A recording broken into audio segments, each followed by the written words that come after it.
Hello everyone and welcome to today's webinar on the fundamentals of ESG reporting and verification from LRQA. My name is Louise Hollings, I'm one of the marketing managers at LRQA and I'll be your moderator today. Before we get started, I'd like to go over a few items so you know how to participate in today's event. You may have joined the presentation listening using your computer speaker system by default. If you would prefer to join over the telephone, just select phone call in the audio pane and the dial-in information will be displayed. You have the opportunity to submit text questions to today's presenters by typing your questions into the questions pane of the control panel. You may send in your questions at any time during the presentation and we'll collect these and address them during the Q&A session at the end of today's presentation. For your information, we'll also be running some live polls today. Please note that the responses are anonymous and the results will only be shared as a percentage result. It is my pleasure to introduce our first speaker for today.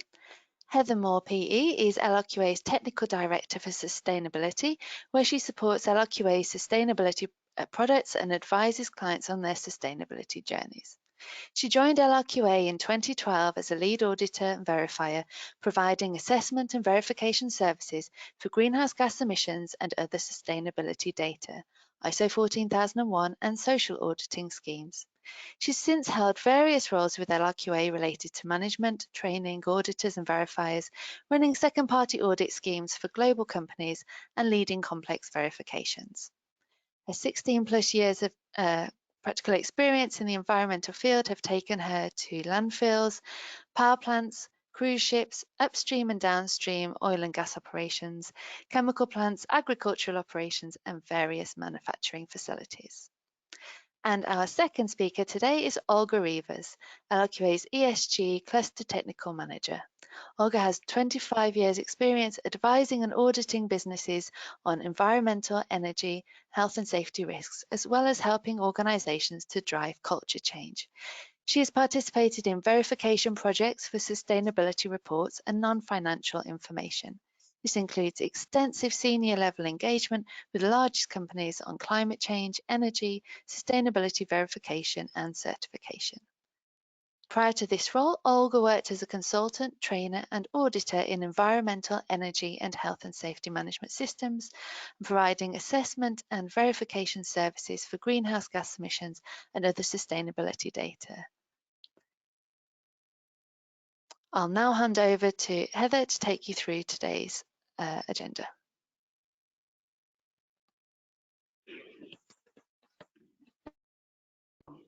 So today you have Olga and we're going to give you a brief overview of some reporting basics.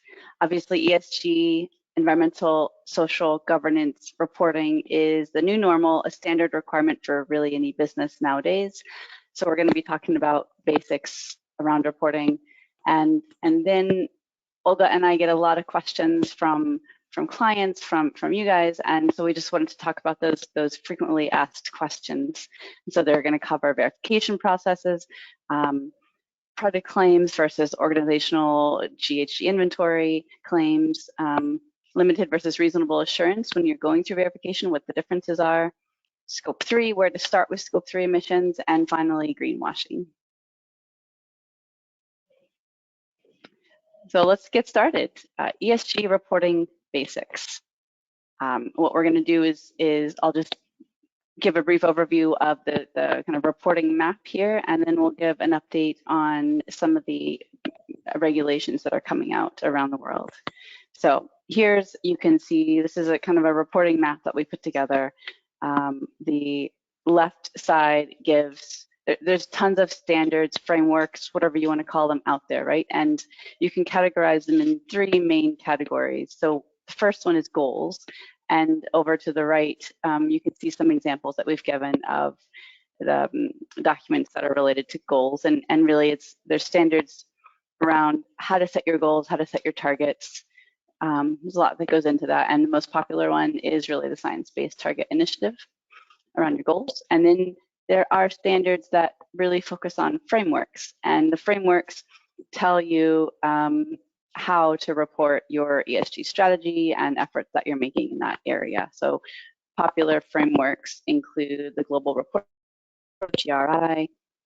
And then that one is really all-inclusive, similar to CDP, that really covers a whole gamut of information. And then there's the two frameworks that are more focused on what information investors want to look at, and that's the SASB standards and TCFD. That tells you how to report your information. So we have the goals, we have the frameworks. Next, really the standards. And what the standards tell you is what to report. We've given some examples here. There's tons more depending on what you're interested in and what you're needing to report. But the two main standards that we see companies using are ISO 14064 Part 1 and World Resource Institute's GHG protocol. And these two standards are very similar, and they help companies know how to report their greenhouse gas emissions, Scope 1, Scope 2, and Scope 3. And so those are popular ones. And then we gave some examples here. Past 2060 is more about carbon neutrality. And then the ISO 14067 past 2050 are more around product claims and life cycle analysis. So standards, right? We have goals, framework, standards, and then obviously there's the regulations as well. And a lot of these regulations are actually using these existing standards and frameworks and defining kind of the what and the how and the why, giving the reason why to report against these standards. Like the SEC proposed rule in the US is basing a lot of how they say to calculate your emissions off of the GHG protocol, and so they're using the existing standards and requiring companies to report against them. So next, we'll just give a brief overview of some of the regulations coming up. And so the first one is the US SEC proposed rule. It is still proposed. So SEC, for those of you who might not know what that is, that's the Securities and Exchange Commission. That's basically in the US, that's the financial regulators.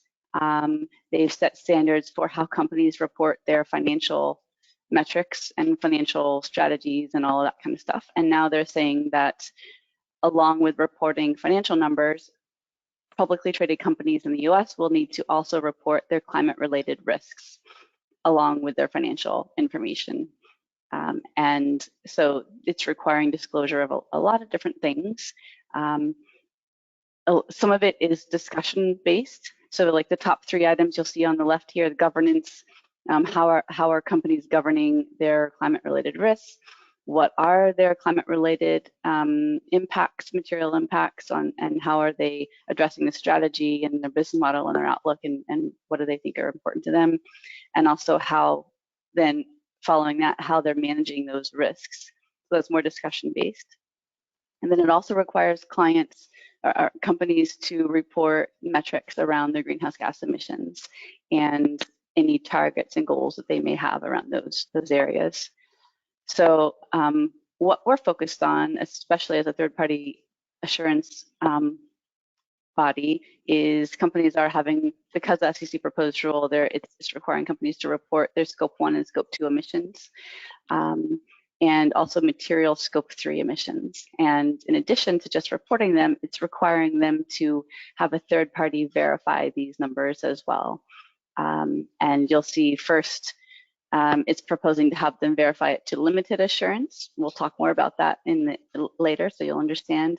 And then, but it is having companies transition to reasonable assurance after 2 years of reporting. So that's critical. So let's see, Olga is going to tell us what's going on in Europe.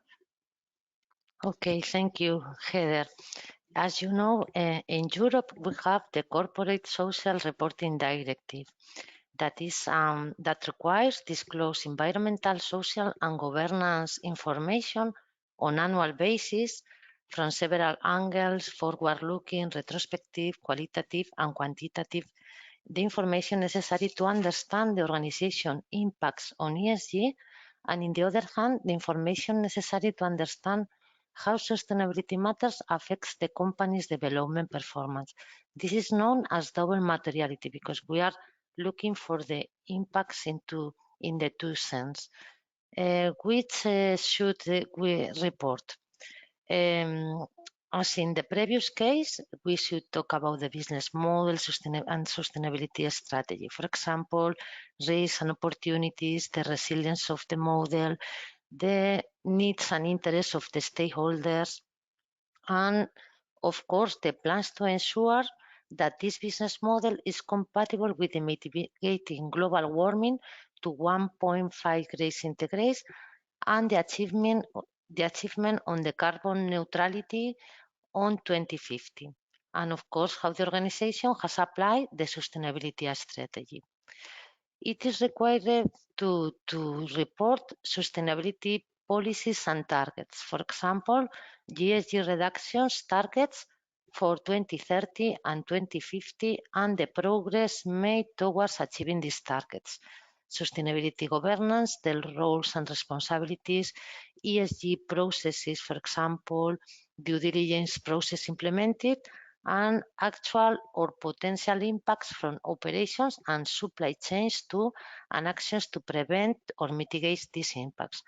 And of course, the principal risk and the key indicators to define the ESG performance. In relation to the assurance, it is requested that an accredited independent auditors or certifiers, depending on the European member state option, provide limited assurance around this report. And when this is applicable, for the companies that now are reporting in the non-financial reporting directive, they should apply all the requirements for the period 2024 starting in the 25. For the other large companies will start in the 25, and for the rest of the companies, the small and medium enterprise should report in the 26. This is the main requirements. Let's go to the regulation update in the UK. So the UK's rules made similar moves than the European Union and the USA.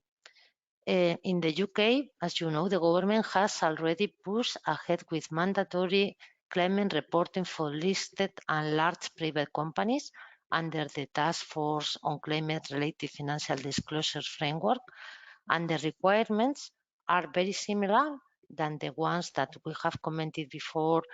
Let's say strategies, risks, objectives, resilience, performance, targets, but always focus on climate change. And we could say that with specific objectives like the 68% of emission reductions for the 2030. Okay, Heather.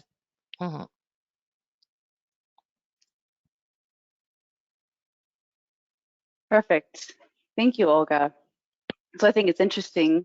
We have these standards that we talked about in the beginning, mostly voluntary. Now they're starting to be required for regulations, and really, why is that?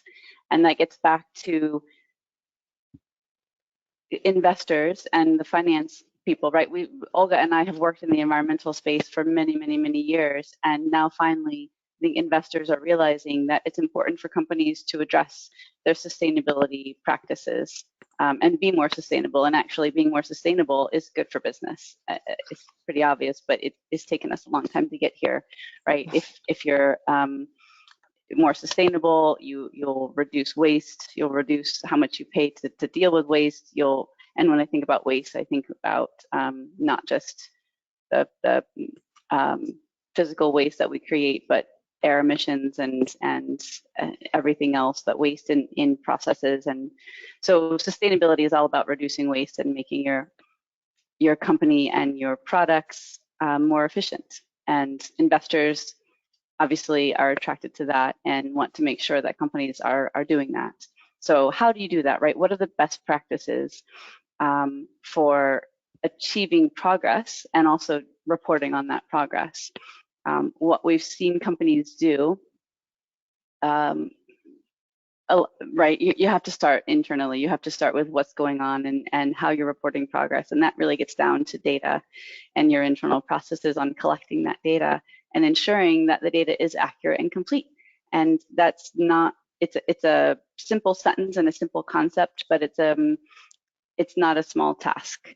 And a couple things that I've seen companies do that have really worked is, one, they're realizing that sustainability data is becoming equal to financial data within companies, and financial data goes through a lot of rigor and a lot of internal procedures and processes to make sure that it's accurate. And some companies are the environmentalists are becoming friends with the finance guys and making sure that they can do the same thing with the sustainability and environmental data. And it's not just a one-time thing. To make sure that it's accurate and complete is a process. You have to have a system in place, internal audits, reviews, to make sure that you're continually ensuring completeness and accuracy, right? And so that's looking at how finance does that. But also, I guess the next block here is a lot of companies have their sustainability practices. They also have existing environmental health safety practices and procedures in place. Maybe they have a certified system in place for 9,000, 14,000, 45,000, or maybe they have informal systems in place to handle EHS requirements. And usually sustainability and EHS is really going to be looking at the same information. They're going to looking at energy efficiency, water use, waste, all of these things. They're trying to continually improve that as part of the EHS program. Make sure that that's paired with your sustainability strategy, with your sustainability initiatives, and make sure you're all working together. Then once you have that process set, it's time to look at your external focus. What frameworks are you using? What standards are you using? Get that straight. And then once you have that straight and you have that set, then bring in a third party and have the data reviewed and reports verified. And once you have a third party who says, yes, that's good data, then don't be afraid to share what you're doing with everyone else, because really in the big picture, we have a lot to do in the sustainability space. And if we don't share and collaborate, then we're missing opportunities. Great. Olga, do you have anything to add to this one? No, we can say that, for example, in the management system, we have a lot of tools that we can use to start the process, collecting the data, the risks, the opportunities, and to focus on investors and expectation and risk, and working with this tool as a basic of the collection of all this information. This is a very, very important point, and to the external focus is very important, because sometimes the companies make their own reflection about that, and it is very important to talk with the investors, with the sector, with the clients, in order to know what are they expecting. Perfect. Yes, use the tools that you already have to do this. Let's not try to reinvent anything. We have a lot of tools and a lot of processes that fit really well into sustainability. Excellent. So now we have our first poll question. Thank you, Heather. So our first poll question today is, what is your organization's current approach to ESG reporting and verification? Please select all that apply. So the options are, we do not currently produce an ESG report. Secondly, we're preparing our ESG reports for the first time. Or we have a process for ESG reporting, but the results are not verified. We want to have our ESG reports and/or data verified in the future. Or finally, we have an established ESG reporting and verification process. So I'll just run through those options again. So the first one is, our organization does not produce an ESG report currently. We are preparing our ESG reports for the first time. We have a process for ESG reporting, but the results are not verified. We want to have our ESG reports and/or data verified in the future. And finally, we have an established ESG reporting and verification process. So I can see that the answers are still coming through.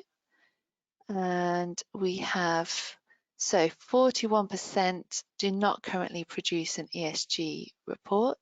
We've got 21% preparing their reports for the first time. 19% are reporting, but the results aren't verified. 16% want to have their reports or data verified in the future, and 20% have an established process.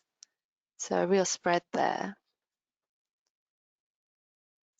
And so, I think that's Olga, excellent Heather, that we have. anything? Yes, I was just going to say the one number that stuck out to me was the 41% who haven't done reports before. And I am excited to see the interest, and I'm sure you're already doing things within your organization that investors or stakeholders would be interested in, and this is a way for you to share your good news. Absolutely. Okay, so if we can move to our second poll for today. So this one is around the frameworks that you're using. So let us know which of the following frameworks, if any, you're using at the moment. So we have SASB, TCFD, GRI, CDP, or if you're using an industry-specific or other framework. If you're not using any of these at the moment, you can leave this poll for this time, but I'll just run through those options again. So you've got SASB, TCFD, GRI, CDP, or industry specific or other schemes. It's all the acronyms today. So thank you for answering there. So we've got half of the respondents are using an industry specific or other framework, and then GRI has 26% and 17% for CDP, 11% for TCFD, and 9% using SASB. Is that in line with what you would expect, Olga and Heather? Yes, because at the end, depending on the country, depending on the sector, there are a lot of frameworks, and it is usual this diversity in the response. Yeah, I would suggest for those of you who haven't started reporting yet and are trying to figure out how to do that, what's most important is how do you figure out what's material to your organization and what's material for you to report, what's important for you to report. And I would just say that I look often at the SASB standards because they go industry by industry, and they've gone through a big process of talking to investors and understanding what's important to each industry. And so if you want to know where to focus on your reporting, SASB standards are a good place to go. Thank you. Thanks for that insight, and thank you to everyone who's taken part in these polls. We'll have one more before the Q&A session, and just a quick reminder that you can submit your questions for the Q&A at any time before and during the Q&A.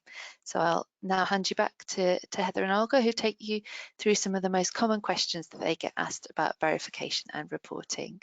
Thank you. Excellent. It was great to hear from everyone. Thanks again.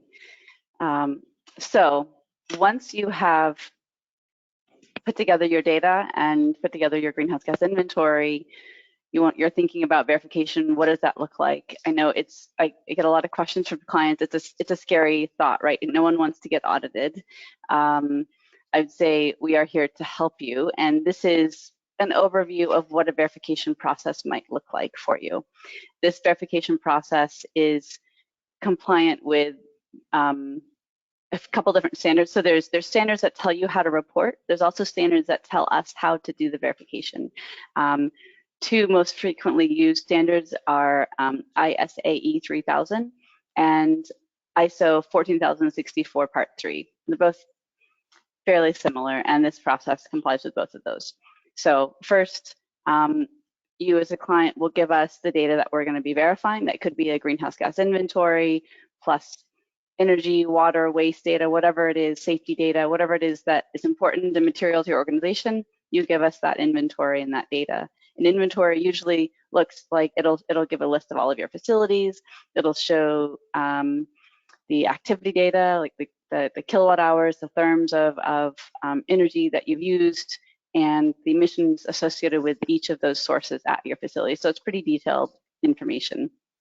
We use that, we kick off, we plan how we're going to do the verification, then we move right into what we call stage 1, which is where we do the risk assessment. So we have a lead verifier who looks through your data, makes sure that they understand where the biggest emission sources are, where the most complex calculations happen, perhaps looking at the audit trail, understanding where there's most risk for an issue to happen.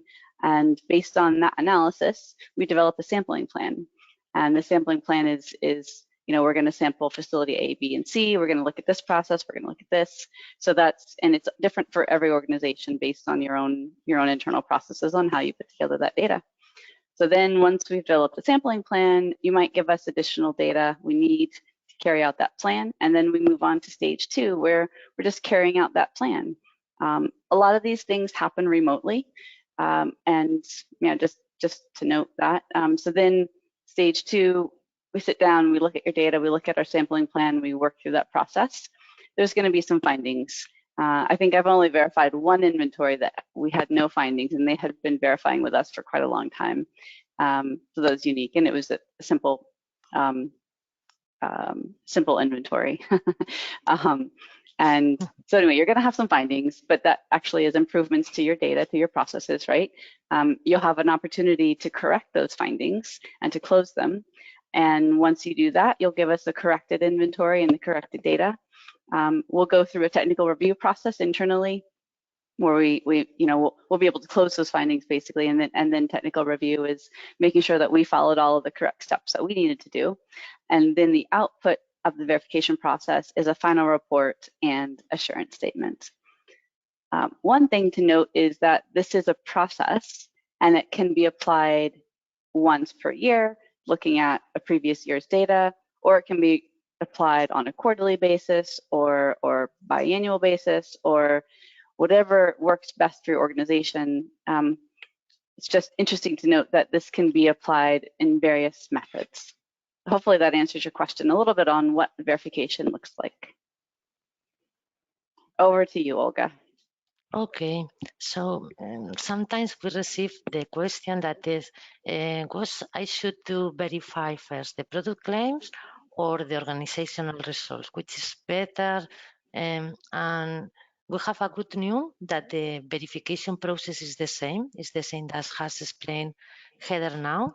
So once that you have carried out one verification process, and you are confident with that. And in order to decide how to verify, we have another good news that you have standards for guidance that provide guidelines and verifying and quantifying the greenhouse gases for organization. That is the ISO 14064, the part 1. If you are interested in the product claim, you have the 67, the 40,067, or the PAS 2050. If you are interested in verify a claim of a carbon neutrality of one site, one product, or inclusive one event, you have the PAS 2060. The majority of the companies start verifying, for example, the scope 1 and 2 of an organization, that are the direct emissions and indirect emissions of electricity and steam purchased. And later, or in the first verification, they go with the scope 3, that are the other indirect emissions from the other sources. And depending on the needs, for example, there are, for example, in the taxonomies, for some products is requested to demonstrate that the product is better in emissions using the ISO 14067, or for example, for some type of sectors in the food sector, or inclusive in the steel in relation with the automotive, they are asking for product claims verifications. And later, usually, some companies are interested in verify the carbon neutrality for a specific product or a specific site. This is more or less the normal situation. Although the most important, as we said before, is to be very clear on your stakeholder and investor expectations in order to start giving confidence in these aspects. Mhm.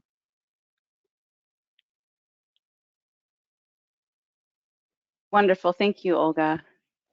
And on to a slightly different topic, limited versus reasonable assurance. And what does that mean when you're going through verification?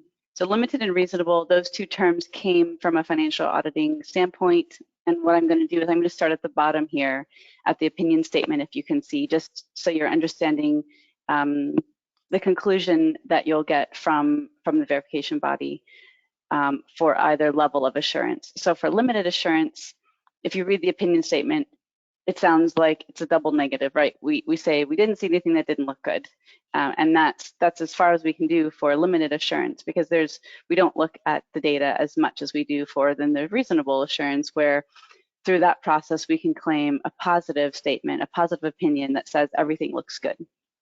So in order to get to those two conclusions, there's several differences within each phase or each stage of the verification. First, I would say materiality is a concept that guides, I would say it guides three things when you're doing a verification. Materiality, usually it's set at a percent, like 5% here, we give an example. But then for limited assurance and reasonable, it determines these three things. One, it determines how deep we dive into the data, how much we sample, and also how we grade our findings. So that's materiality. Once we've established what the materiality is for a verification, then let's move on to stage one and stage two. So within stage one, the risk assessment, when the lead verifier is looking at your inventory, looking at your data, whether or not it's limited or reasonable, we're going to be doing the same activities to determine the risk, right? The risk is the same whether or not we're doing limited or reasonable. So risk assessment is the same, but the difference is when it comes to establishing the sampling plan. For limited assurance, there's going to be less emphasis on detailed testing of the data and how deep we dive into the data and how much we sample. And we're more reliant, we're going to be reviewing your internal controls, interviewing responsible people, looking at procedures and processes to make sure that they're robust enough, and relying more on those. For reasonable assurance, we're going to have a specific sample size that we have to meet, and we're going to set how we're going to test that sample. So that's the sampling plan. Then we move on into stage two, like we discussed before. And limited assurance, we can rely on summary data at a site level versus primary data. The difference is there. One example is just like for electricity, primary data would be the invoices that you get from your utility. Summary data may be your facility manager has an Excel spreadsheet where he or she keeps a summary of your monthly electricity usage. That would be summary data that we can look at for limited assurance, but for reasonable, we would need to sample a certain number of invoices to make sure that it's being tracked correctly. Other primary data we would look at for reasonable assurance might be meter readings, calibration records, purchase records. It really depends on what data you're relying on to calculate your emissions. The other difference during stage two is that for limited assurance, site audits and site visits are not required. Sometimes we might do them depending on the complexity of the verification, but it's not required. For reasonable assurance, site visits or site audits are necessary. So hopefully that answers a little bit of your questions around what's the difference between limited and reasonable assurance. Okay, wonderful, Heather. So another question that is very usual is where to start with scope-free emissions. No, you know, we have commented that scope-free emissions include a lot of emissions that are not often under the control of the organization. No, for example, we have the logistics emissions, the transport from the raw materials, from the products. We have the emissions associated to the raw materials. We have the emissions of the use of the product, of the end waste of the products that we have. No, you can see here, and I think that it will be better if we go with an example in order to go about that, because it is very interesting understanding the scope and measuring the scope-free emissions, because the companies can gain a more comprehensive view of their carbon footprint and identify opportunities to reduce emissions through their supply chains. It is very, very interesting to take the actions and to make these plans of reduction. Let's see the examples. For example, we can take an example of the scope 3 of a company that manufactures, packages, and distributes beverages. And we can find these sources in the scope 3. There are more, no, but these are the 3 principles, that the ones that has more volume. Volume is an important point. The percentage of emissions is an important thing in order to be more accurate, no? We can get this data from our purchasing database, our a lot of information, but the level of accuracy depends, for example, of the first thing is about the percentage of the emissions. No? For example, let's take packaging and go deeper. No? And if we go our purchasing database, we see that we have different type of packaging. For example, glass, card boxes, steel, plastic. And we know that one of the biggest, depending on the industry, but one of the biggest is the glass. And in the other hand, another criteria to be more accurate is the opportunity of improvement that you have. There is an opportunity related to this material. No? For example, if we choose the glass, we can take in account for this accounting the glass characteristics, no? Because we have different type of glass, green, brown, or white, depending on the level of material recycled that is in the material, the bottle, the weight of the bottle, and we have all this information in the supplier data sheet. We can take, for example, because as you know, for the calculation, we have the activity data that we can obtain mainly for our purchasing database of the quantity that we bought during this year, and multiplied by the emission factors, no?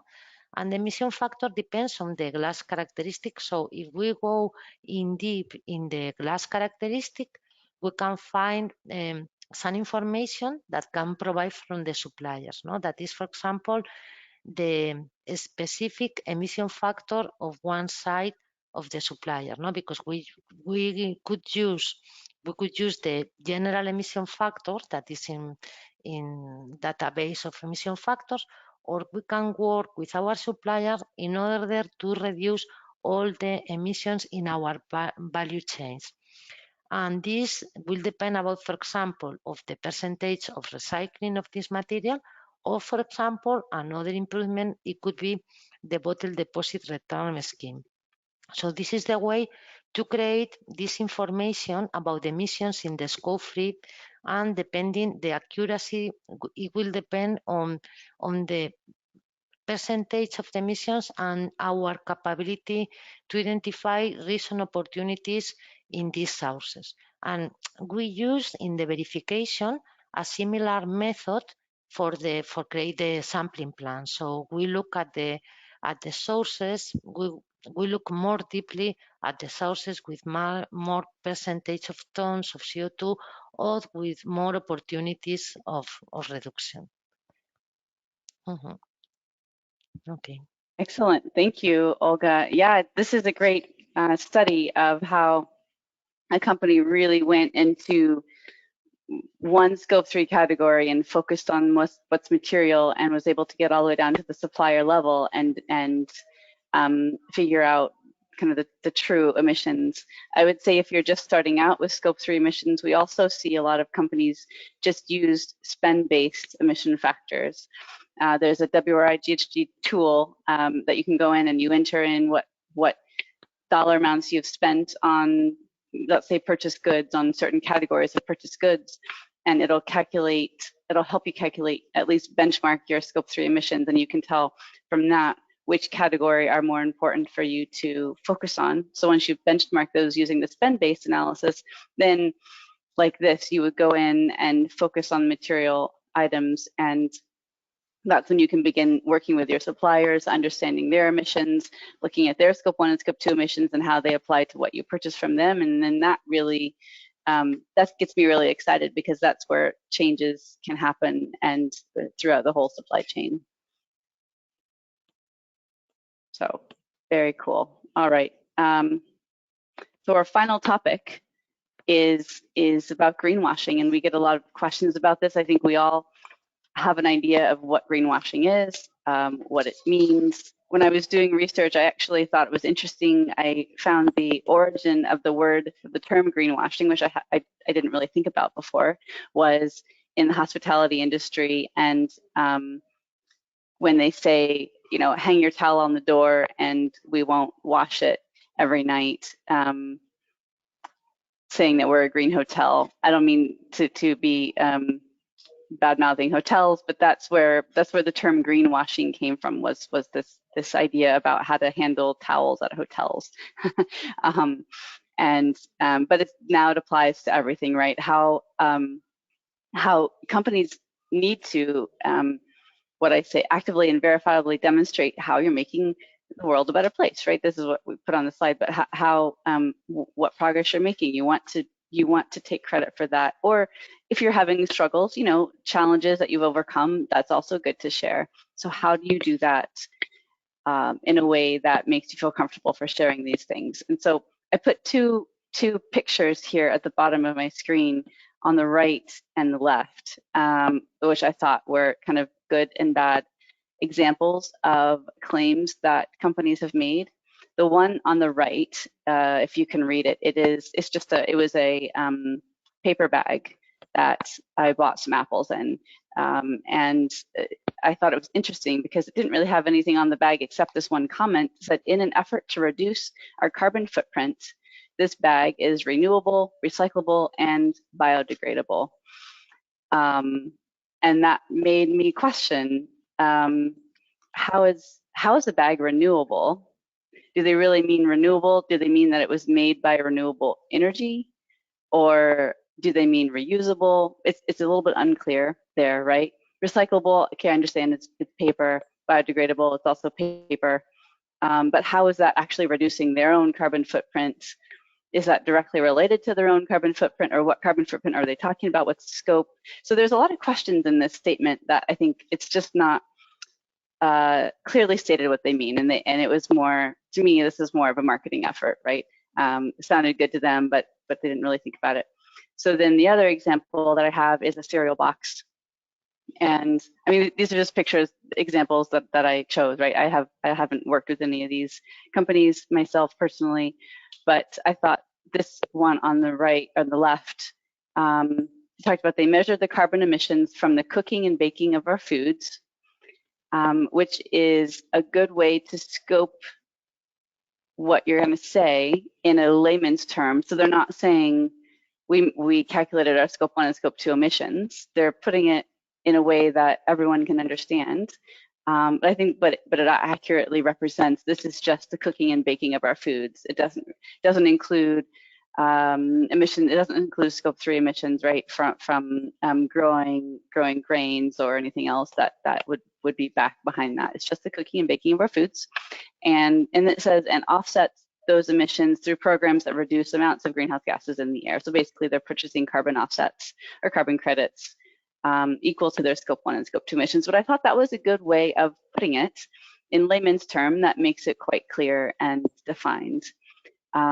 So how do you not make the mistake of this paper bag company and be clearer about what you say? I think the first one is knowing your standards, right? There are standards out there to help you make claims.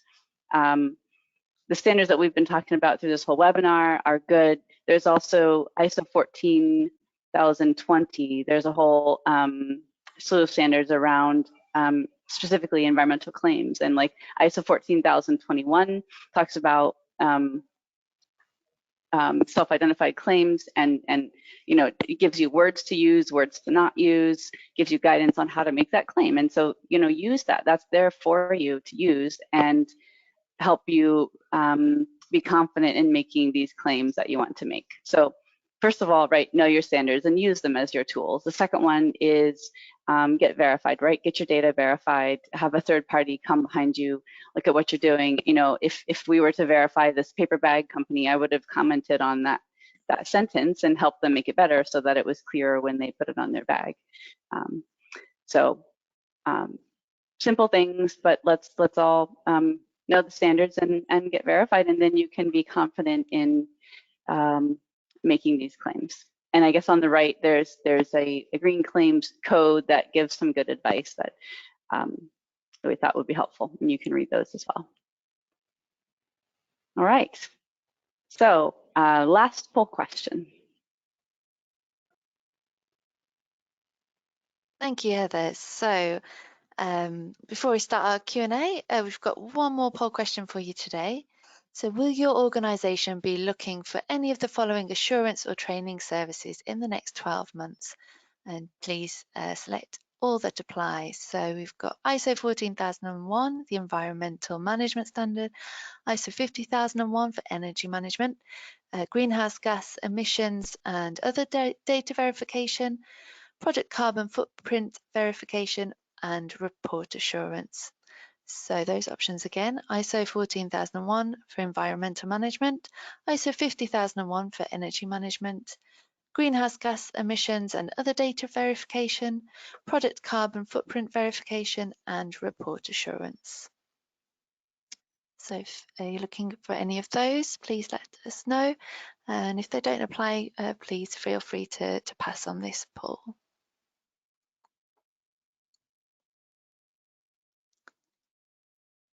So we have got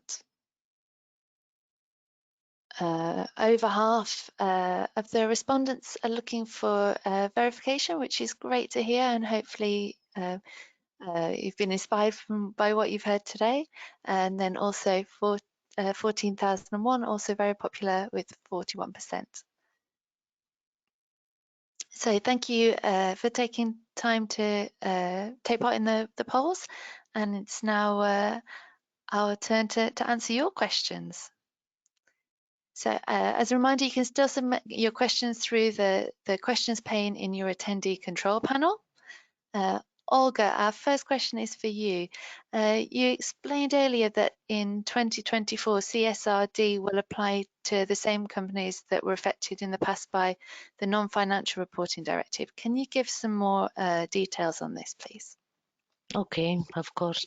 First, I would like to say that the information of the Corporate Social Reporting Directive extends the scopes of the reporting obligation to more information, environmental, social, and governance information. But the companies in the first period, that is the 24, are the same that are reporting the non-financial reporting directive.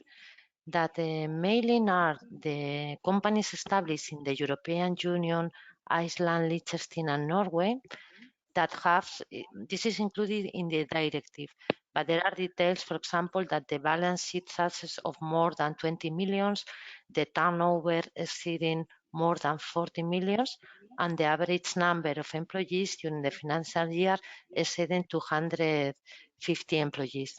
There are these kind of details that you can check in the directive for all the groups. Mm-hmm. Thank you. And while we're on that one, we've got a kind of question that relates to it. So someone's asked, Mark has asked, does CSRD completely supersede the NFRD?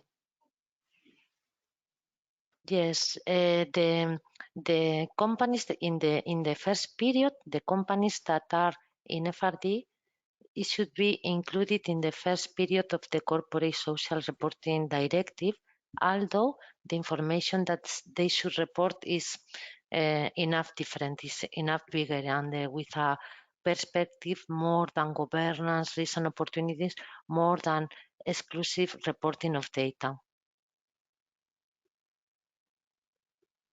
Thank you, Olga. Heather, our next question is for you. How do you verify Scope 3 emissions? How? I would say we use the same verification process that we presented during this webinar. But it also depends on how the Scope 3 emissions are calculated. So we talked about spend-based emissions, which are basically you look at how much, let's say you purchased some raw materials, you look at how much you spent on purchasing those raw materials. There are emission factors associated with that. So we would look at did you correctly classify all of your spend on that? Or is it complete? Is it accurate? We would look at your financial records to understand the input to that.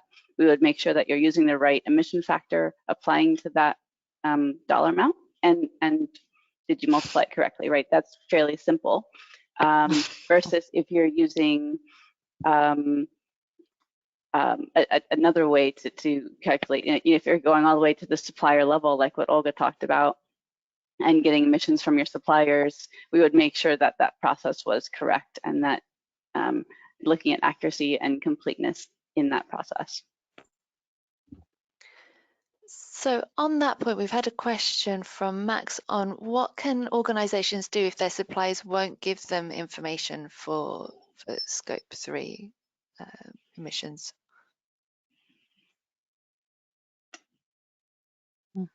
Olga, do you want to take that, or do you want me to? I would say if your suppliers won't, that's a conversation that many of our clients have been having with their suppliers, and starting, now that they understand they're going to have to work with suppliers, they're starting to redo contracts, new contracts. They're setting in requirements so that they don't get to that position, right? But if you haven't redone the contract, if you can't for any reason, and they're just refusing to work with you, it depends on how much influence you have over that supplier. And I mean, there's ways to estimate emissions based on spend-based or other estimations that you can make based on industry averages, whatever it is. So you can still estimate your emissions in that category, but your influence over the supplier, if you have a lot of influence, then you can require them. Many smaller companies who are suppliers to larger companies are having to report this information and kind of being, I don't want to say being forced to, but being, if they want to remain a tier 1 supplier, they have to report these emissions. So. Yes, it's like a chance, because sometimes you can think that you have not enough influence in a high impact supplier, for example, the one of glass or this one that are, but all the companies, for example, in this example of the beverage sectors, are requesting, because the majority of the percentage of the emissions are in the Scope 3 in this part, and they have a lot of requests of all the clients, and at the end it's not your individual influence, it's the influence of all the companies that are trying to go to reduce the emissions, and that they make some investment in this part in order to can reduce this emission factor.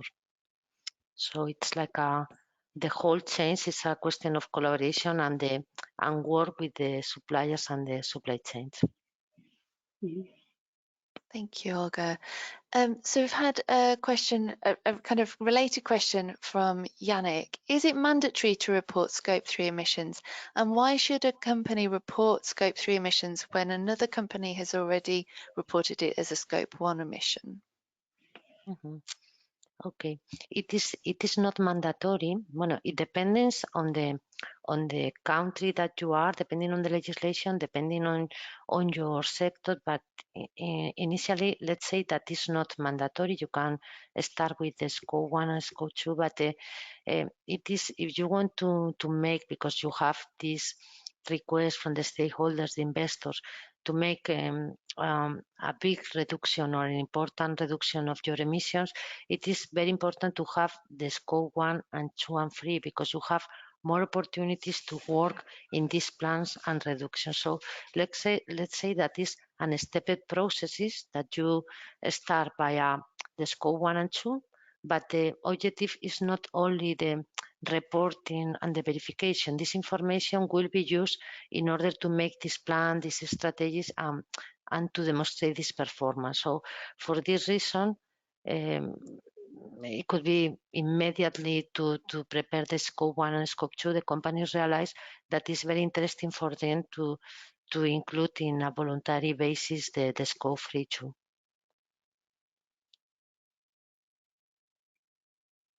Thank you, Olga. We've had a question about like the company sizes and types that are required to report on such data. So this person's asking, they're a small company with no production line, and they're being asked for ESG programs and data verification, which seems like a big ask for their company. So just wondered if you had any advice. Sure. I would say it's if you look at your organization, not considering you know comparing yourself to a big manufacturing company, those issues are material to your organization. You know, your energy data, your water, your waste. It's important at your level. And so it's good for you to be calculating that. There are tools that are available. I know GHG Protocol has tools on their website to use to calculate your emissions. I mean, there's simple ways to do it. Good news is that if you just have electricity and heating, your emissions are pretty simple to calculate, and verification isn't too difficult as well. So it shouldn't be a detriment to you to do that. But there would be value perhaps to you to understand it. You know, I mean, the value there is if you start measuring your energy consumption, you'll realize there's some savings you can do, some efficiencies you can reduce it, and pay less for your energy. You know, I mean, that's one value of going through the practice to monitor that data and measure it, and then you can reduce it.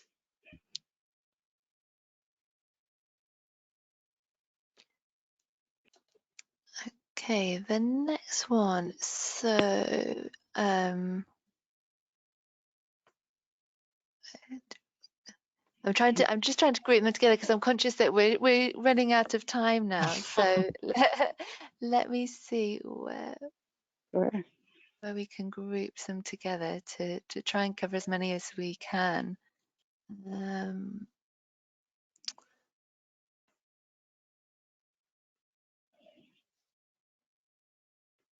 I see a quick one, or yeah. maybe Louise, I'll let you go. No, go for yep, it. Go ahead. No, you go, Heather.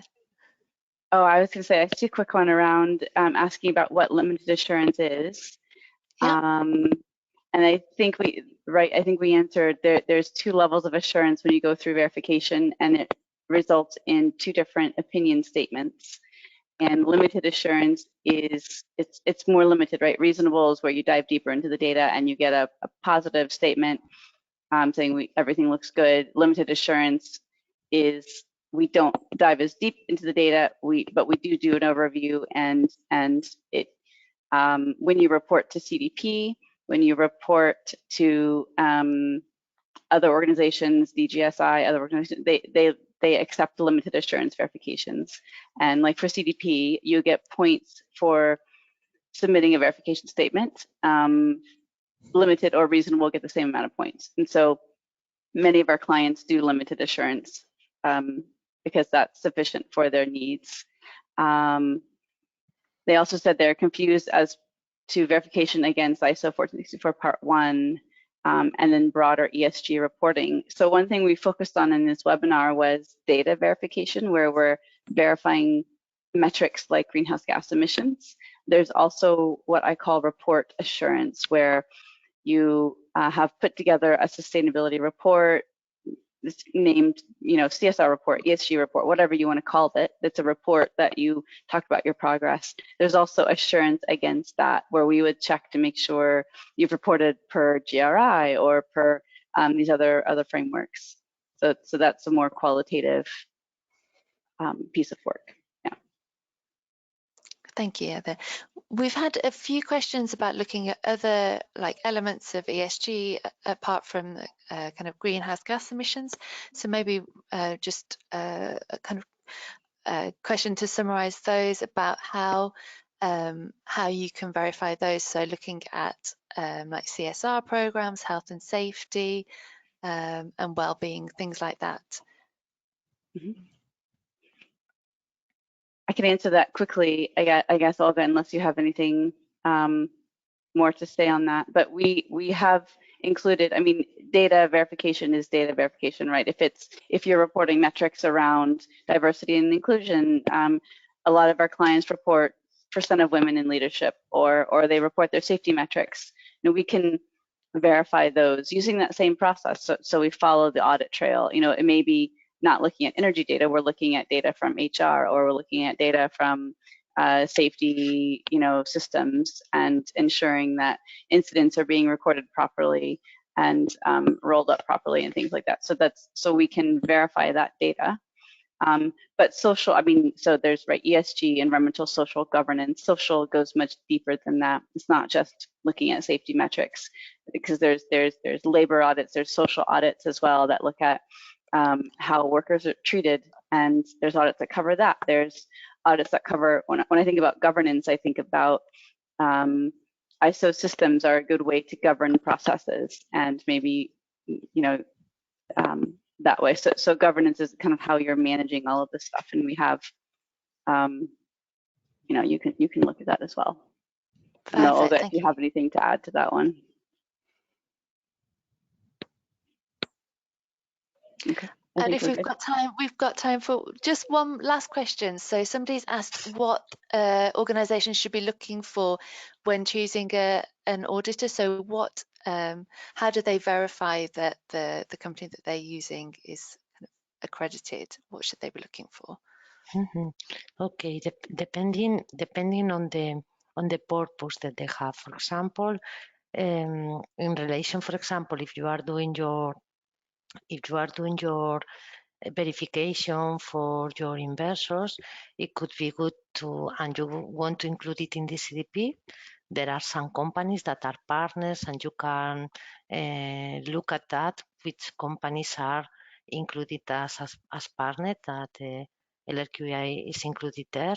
Or for example, for the Corporate Social Reporting Directive, it will be an option of each country. So each country will develop a law